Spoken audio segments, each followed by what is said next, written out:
عرصہ جنگ میں گزرا اور یہ وہ شخص تھا جس نے حلب اور موصل میں کئی سال تک صرف اپنے مسلمانوں کے خلاف لڑتا رہا، غداروں کے خلاف، اور اللہ رب العزت نے آخر کامیابی عطا فرمائی.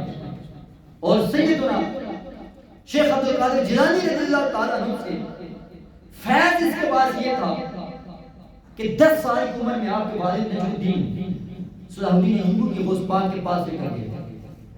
اور آپ نے اس وقت صلاح الدین ایوبی کے کندھے پر ہاتھ رکھا، سر پر ہاتھ رکھ کر فرمایا تھا، بیٹا تجھے اللہ رب العزت تجھ سے فتوحات حاصل دے گا، تجھ سے اسلام کا علم بلند فرمائے گا، اور تو ایک مجاہد اور ایک سالار کی حیثیت سے تاریخ میں جانا جائے گا.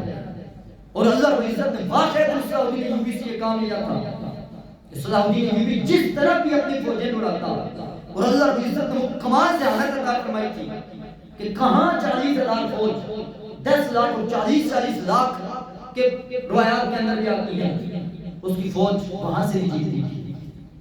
اور کیا تھی؟ اخلاص تھا. اور اس کا دوسرا راز یہ تھا کہ صلاح الدین ایوبی کے چیف ایڈوائزر کے طور پر جو لوگ اس کے ساتھ کام کر رہے تھے وہ سیدنا شیخ عبد القادر جیلانی رضی اللہ تعالیٰ عنہ کے شاگرد اور آخری خلیفہ جن کا نام ابن قدامہ الحملی کے طور پر آتا ہے، وہ غوث پاک کے خلیفہ تھے. اور بہت سارے تاریخ دانوں نے لکھا ہے کہ صلاح الدین ایوبی کی فوج میں اکثر جو فوج کے اہم کمانڈر ہوتے تھے یا وہ غوث پاک کے مدرسے کے علماء ہوتے تھے یا امام غزالی کے مدرسے کے علماء شامل تھے. سیدنا شیخ عبد القادر جیلانی رضی اللہ تعالیٰ عنہ نے صرف حجروں میں بیٹھ کر اور صرف نذرانے وصول کرنے والے پیر نہیں گزرے. آپ کے پاس لاکھوں آتے تھے، شام تک 1 روپیہ بھی آپ اپنے پاس رکھنے والے نہیں تھے.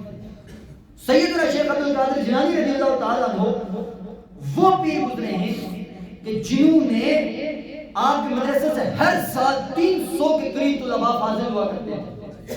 آپ خود پڑھایا کرتے تھے.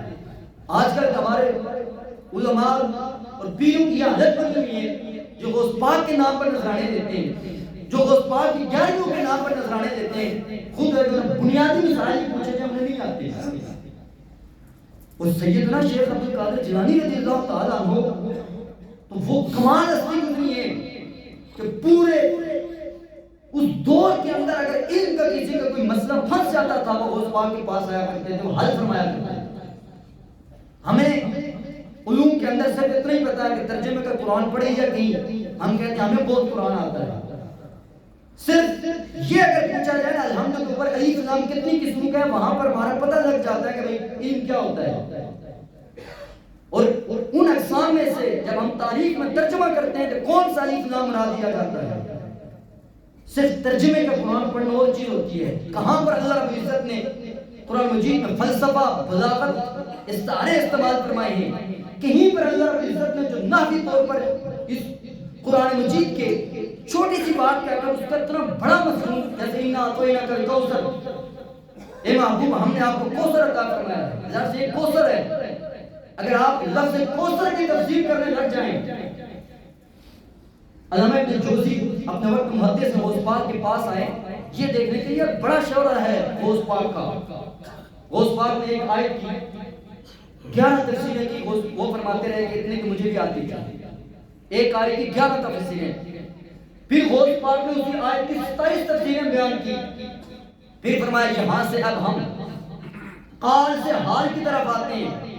امام جوزی تڑپ کر چیخ مارنے لگا، اپنے گریبان تک چاہ کر لیا. اللہ اکبر کی کتنا کمال کا اللہ رب العزت نے غوث پاک کو علم عطا فرمایا ہوا ہے. بڑے بڑے محدث مفسر لوگ بھی سیدنا شیخ عبد القادر جیلانی رضی اللہ تعالیٰ علوم فیض حاصل کیا کرتے ہیں. اور سیدنا شیخ عبد القادر جیلانی رضی اللہ تعالیٰ 70,000 کا مجموعہ 500 ہزار علماء آپ کو جو گفتگو فرمایا کرتے تھے لکھنے والے بیٹھے ہوا کرتے تھے. تو سیدنا شیخ عبد القادر جیلانی رضی اللہ تعالیٰ عنہ ہم نے صرف اور صرف 11ویں تک محدود کر دیا. آپ کو اللہ رب العزت نے جو علوم اور فنون جو کمال شخصیت عطا فرمائی تھی، آج زمانہ اسے صحیح معنوں میں جانتا ہی نہیں ہے. اور اگر صحیح طور لوگ بھی جان جائیں نا تو کم از کم بہت سارے پیشہ جو آج اسلام دین کے لیے جب ہمت اور جرأت کی بات آتی ہے وہ وہاں پر امن کا درس دیتے ہیں. اور میں صرف آپ کو چند ایک